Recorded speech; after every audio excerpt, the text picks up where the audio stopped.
Madame, monsieur, il y a en France 70 millions de cartes bancaires en circulation. Près de 2 tiers de ces cartes sont distribuées par la société américaine Visa. C'est une situation de quasi-monopole et le directeur général de Visa, Alfred Kelly, vient d'annoncer « Notre objectif est de supprimer le cash ». Le responsable mondial des produits de la société, Jack Forestell, a lui annoncé qu'ils entendaient interdire les paiements liquides à leurs commerçants. À moins que nous ne les arrêtions, ils lancent officiellement le grand voyage vers la fin du cash. Voici le plan annoncé par le Wall Street Journal. Visa a une nouvelle offre pour les petites entreprises, restaurants et magasins. Nous leur offrirons jusqu'à 10 000 $ de rabais pour qu'ils s'équipent avec nos nouvelles technologies de paiement. En échange, nous leur demanderons de refuser les paiements en espèces. Et M. Forrestel ajoute « Pour nous, ce n'est réellement qu'une première salve ». Entendez, cela arrive aujourd'hui aux États-Unis et demain en France. Mais que vient faire une société privée là-dedans, me direz-vous? Lorsque vous payez par carte, Visa prélève 2% du montant de la transaction. Or, pour les achats courants, plus d'un paiement sur 2 se fait encore en argent liquide en Europe.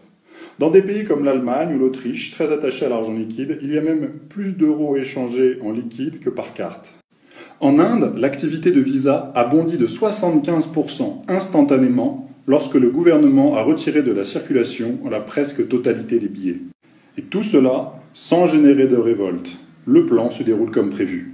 Imaginez la manne financière de la fin de l'argent liquide en France et en Europe pour une société comme Visa. Et pourtant, vos pièces et vos billets ont ce que l'on appelle un cours légal. Personne n'a le droit de les refuser en Europe. La monnaie est un instrument de souveraineté. C'est à l'État et au peuple de décider de la forme de leur monnaie.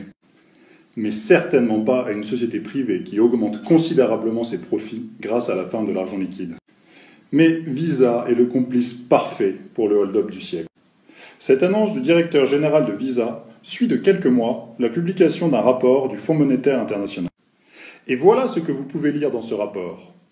Il semble préférable que la fin des paiements en liquide vienne du secteur privé et non du secteur public.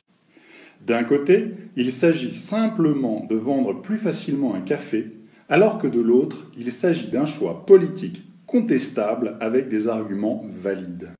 Parmi les arguments valides, le rapport souligne les risques d'une société sans cash en cas de panne ou attaque informatique, ou même en cas de cyberguerre. Le rapport insiste d'ailleurs, dans tous les cas, la tentation d'imposer par décret la fin de l'argent liquide est à proscrire tant la population y est attachée.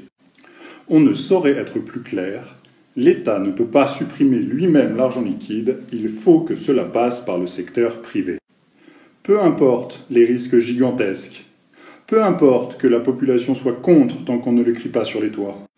C'est pourquoi la direction de Visa peut maintenant annoncer son grand voyage vers la fin du cash. Ils savent qu'ils ont la bénédiction des États. Mais pas la mienne, ni la vôtre. Il y a là une transgression énorme. La monnaie européenne a cours légal, c'est-à-dire que légalement, un marchand n'a pas le droit de refuser un paiement en euros, qu'il soit par carte ou en liquide.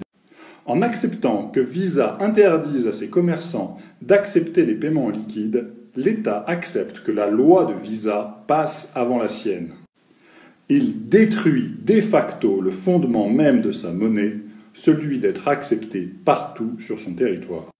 Bien sûr, l'abandon de souveraineté de l'État n'est pas gratuit. Selon l'économiste Henri Bourguignat, professeur à l'université Montesquieu de Bordeaux, la fin de l'argent liquide permettra également au pouvoir public de taxer l'épargne sans échappatoire possible. C'est le dernier impôt qui n'avait pas encore été inventé. Vous allez payer pour avoir le droit d'économiser de l'argent. Vous payez pour le droit de ne pas dépenser. Le processus d'interdiction de l'argent liquide est déjà avancé en Suède et au Danemark, où l'on voit fleurir des petits panneaux « La maison n'accepte plus les paiements en espèces ». La fin de l'argent liquide approche à grands pas et sans aucune précaution. C'est une véritable guerre qui est menée contre l'argent liquide avec, d'un côté, les appétits à court terme des hommes politiques et grands hommes d'affaires.